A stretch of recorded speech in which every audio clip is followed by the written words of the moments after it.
Welcome to Creative Pages with Catherine Live. It is time for sketch number 5. I always have to double check it from our November Creative Memories virtual crop that happened a couple of weeks ago, but I had a little trip I needed to take, so I wasn't able to live stream all the sketches that weekend. So now it's time for me to catch up and also add the bonus sketches hopefully later this weekend. But let me go ahead and switch things over and let's get going on sketch number 5. And here we go. This is giving you a little bit of a look at what I'm getting ready to do here. This one was a 2-page layout. So I'm going to go ahead and spread out my navy cardstock that I've added in just because I really liked how it looked with the pages I've picked for this one. We're working with secret box number 4 again, and I will on sketch number 6 as well. And then I'm going to show you all what I have left, and I might even have to make a couple of cards later or something. We'll see what happens. But here's a close-up of the sketch. So if you want to get a screenshot of the sizes I cut things to, there you go. But you can see I've already gone ahead and punched with my Elements Edge Border Maker cartridge, which is one of the things I put in a poll on YouTube. And I said I would use it, and now I'm finally getting to use it. Well, hello. Thank you so much for joining me, Deborah. I'm so glad that you're watching. And we've got the page I'm using with the Elements Edge is the one that had the gold little crosses on the back, and it has the light blue kind of grid almost on it. And we're going to place this going across the middle, because you can see here going across the middle, and they kind of have almost what looks like a border that should go there, and then they're adding like an extra. I try to keep things simple and not make them too complicated, but still come up with a way to have a beautiful page. And I'm going to go ahead and start sticking this down here.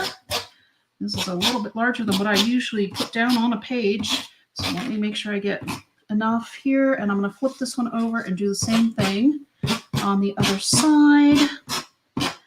And here we go. And then I'm going to grab my parchment board.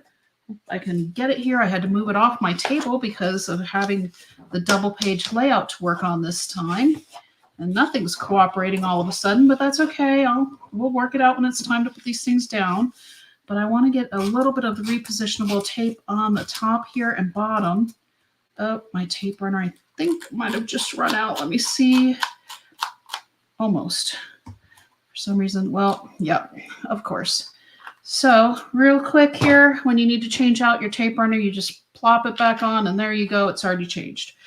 So you just line up your large wheel into your housing, and it just goes so quick and easy, as you saw. I love our tape runners, and especially our repositionable.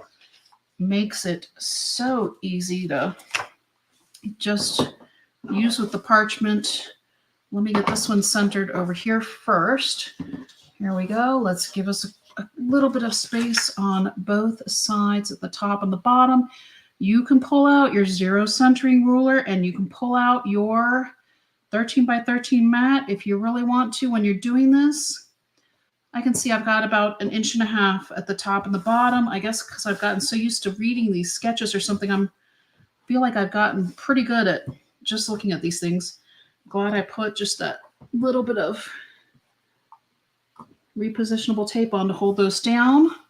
And now when I do this one, I will just line up my 2 pages next to each other, and we'll get those even so that way it looks even when it's in your album. Whoops. Okay. So there's that. Let me move this back over because I might have another use for it, but we'll see. Let me get these 2 lined up next to each other and make sure they're on camera so that way you all can see as well what I'm doing. It's hard to do this with one hand. Let me straighten this out. Okay. There we go. Just needed it to work with me a little bit nicer here. Flip this over, and now I'm just going to line this up as if it's one continuous movement here on the border. We're going to get this so it's lined up on the page. I guess sometimes the pages are just ever so slightly off, and that's okay too. There we go. And then when you put in your album, it's, it fluctuates a little bit anyway. So that's probably about as close as it's going to get, and that's okay. And now I've cut our mats, and I've done just 4x6 mats. The back side of this one was the one that looked like notebook paper, basically. And I wanted my lines running vertically because I just like the idea of adding that extra little bit of length to our page. And it's kind of how the sketch spoke to me, I guess, is the long and the short of it. Let's see here. Let's put it so that one's on the top. These are kind of going down and up just a little bit because we don't want too much overlap. So that way I'll make sure when I put my tape on that it doesn't overlap as much there. And then these are more like this over here. And I also have on the sketch, it has a separate little title box with a banner, but I picked out this grateful and then our home, and I thought I'm going to try to kind of script in the word for, because I thought, it's just something I'm grateful for. And since the box, I think, was what we're thankful to, or something along those lines, it just seemed to fit. And I just thought, let me go ahead and add that for my title on this page. And because I am very grateful for my home, and it's always nice to acknowledge that. And these can just be pictures of your hometown, where you live, or of your family. There's that. And then this one I'm going to do with the repositionable tape, because just in case it needs to move a little bit more later, I'm going to make sure I don't get the tape close to the edge too much here, because I don't want it going on my other pictures. And then later it'll make it easier for me when I go to place the pictures. I can just use my multi-purpose tool, run it under, and you can see how there really isn't any tape on either end, and things do move smoothly. And here we go with our other side of our page, getting my regular tape runner here. And let me go ahead and put this in here. I'm going to put this one up just a little bit as well and kind of almost make it look like we're continuing the pattern here. And this one also is out. I don't know. It's one of those things that always seems to happen.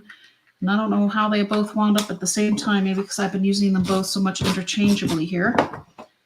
But that one quick, let me make sure that I get a spot that doesn't have the tape, since I used the regular and not the repositionable on this side, but we have a little more space that we can work with over here. And again, you can see I'm just going to take my multi-purpose tool. You can see how it's just easy enough to move. And when we go to put the pictures on, it just will work out wonderfully for us. I also pulled, let me go ahead and stick down my titles, but I also pulled, this was also in our secret box. And since my challenge this month is to work from the secret box, we have a place up here and down here for using these. And I kind of want to get it in between the corner of the photo there. So I guess I probably should put this one up a little bit higher over here. So that way they're both a little bit more over the navy. And that's kind of where the embellishment is showing in the sketch as well. So that's what I'm going to go with here. And there we go.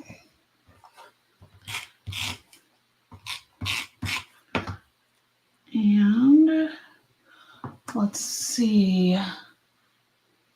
Oh, okay.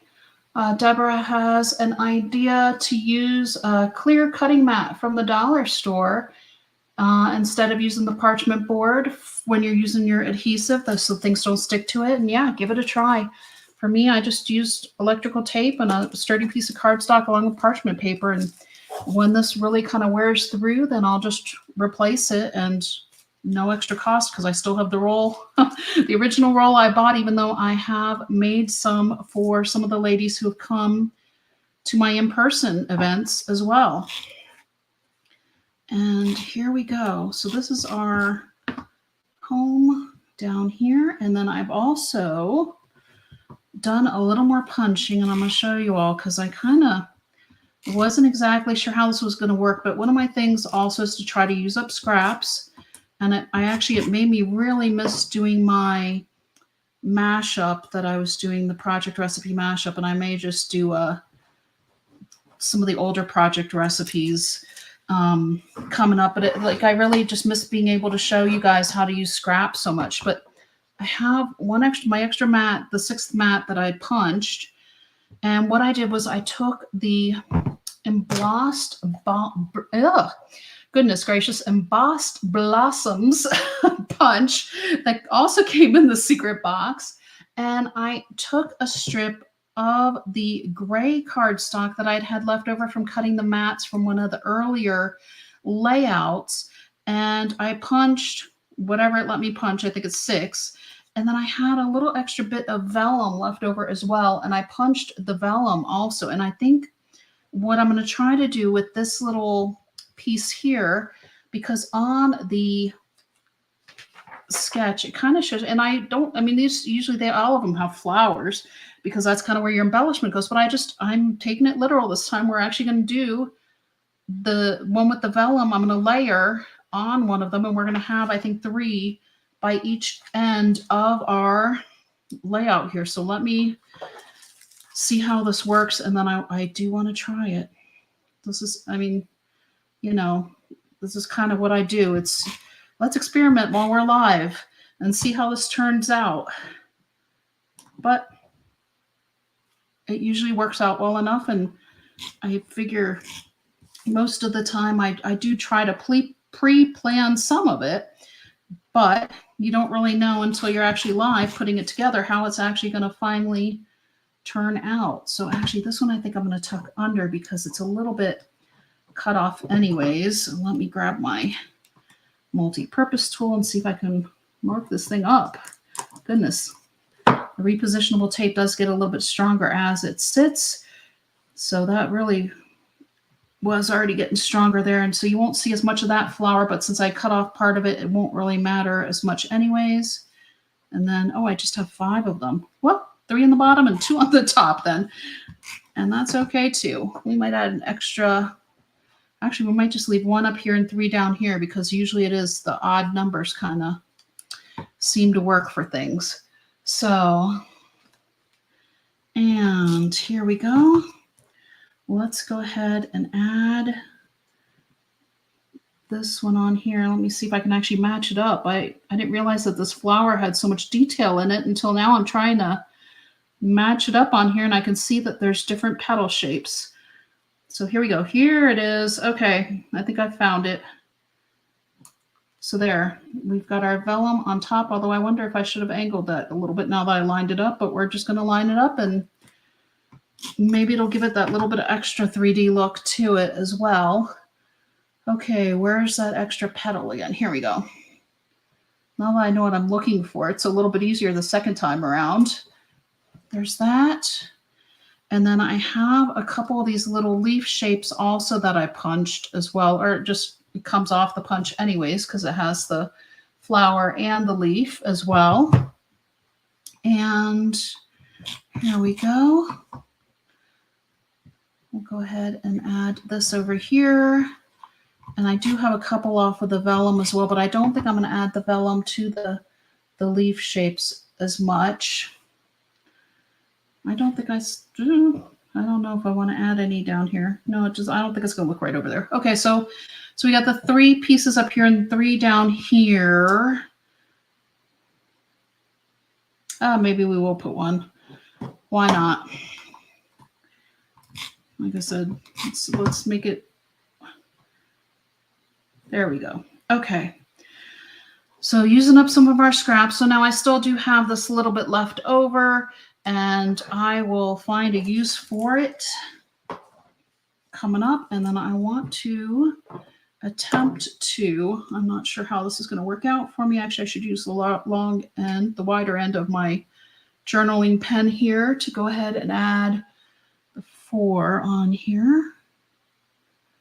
Okay, maybe I should have practiced this beforehand, but that's okay. We're just gonna go for it. How's that? It worked out. It's close enough, hopefully. You know, we're all grateful for our home. So here is the left side of the page coming in here closer, so that way y'all can take a look and see. And here comes the right side, and I'll hold this one even a little bit closer so that way you can really, I don't know if you can even pick up the vellum on that flower because the vellum winds up being so clearish, but it does add just a really extra little effect to the flower because it had a speckled look in it, whereas we have this white, almost light veining in that flower or in the leaves that are there. And here's our grateful for our home. And that's it for sketch number 5. Let me switch back over.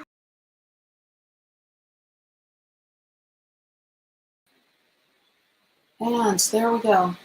So I will go ahead and get sketch number 6 done tonight as well. I hope that you all will be able to join me. Thank you so much, Deborah, for your kind words and comments. I'm so glad that you enjoyed watching the sketch number 5. And hopefully you'll join me for sketch number 6 probably in about 20 minutes or so. Using the last one, the secret box number 4. Until next time.